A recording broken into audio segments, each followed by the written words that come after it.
வெண்ணிலா வந்ததுக்கு அப்புறமா என்ன ஆகும் மகாநதி சீரியலுக்கு? ஏன்னா வந்து விஜய் காவேரி கடையில் அவங்க உள்ளே பூந்துருவாங்களா அப்படி இப்படின்னு பல விஷயங்களை கொண்டுட்டு கடைசியில் வந்து நமக்கே வந்து ஒரு ஆர்வத்தெல்லாம் கிளப்பி விட்டுட்டு கடைசியில் மிஸ்கம்யூனிகேஷன் அப்படின்னு ஒரு ட்ராக்கை கொண்டு வந்து விட்டுட்டாங்க. அதாவது என்னென்னா, வந்ததுக்கப்புறமா தெளிவாக வந்து விஜய் காவேரி தான் வேணும்னு முடிவு பண்ணிட்டாரு.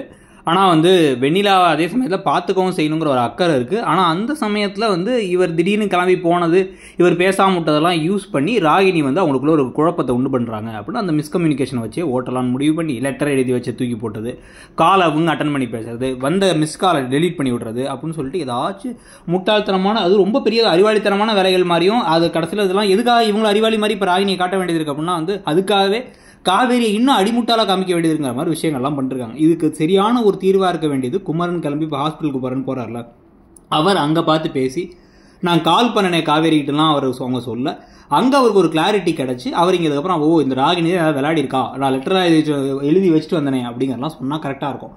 ஆனால் அப்படி இல்லாமல் இங்கேருந்து இப்போ வந்துட்டு குமரன் போனதுக்கப்புறமா கடைசியில் வந்து குமரன் பார்க்கும் பொழுது இவர் அங்கே உள்ளார வெண்ணிலாவுக்கு ஏதாச்சும் வந்து ஒரு அவங்களுக்கு அடிபட்டுருச்சு, இல்லை வந்து அவங்களுக்கு தின் ஃபிட்ஸ் வந்துருச்சுங்க, கையை காலை பிடிச்சிட்டு இருக்கதை பார்த்துட்டு அவங்க ரெண்டு பேரும் ஒன்னாயிட்டாங்க போல, அப்போ காவேரிக்கு துரோகம் தான், ஆளே மாறிட்டாரு அப்படின்னு கிளம்பி இங்கே வந்து ஒரு குட்டி கலாட்டா குமரன் பண்ணி தேவையில்லாத பிரச்சனைகள் வருமா, இல்லை விஜய்க்கு உண்மை தெரிஞ்சு ரொம்ப கதையை இழுக்காமல் பலார் அப்படின்னு ராகினி ஒரு கொண்டு விடுவாரா திருப்பி வந்து? என்ன நடக்கும்னு நினைக்கிறீங்க? என்ன நடந்தால் பெட்டர்னு நினைக்கிறீங்க? அந்த கதை இப்போ எப்படி போகுதுன்னு நினைக்கிறீங்க? சொல்லுங்கள். தேங்க்யூ.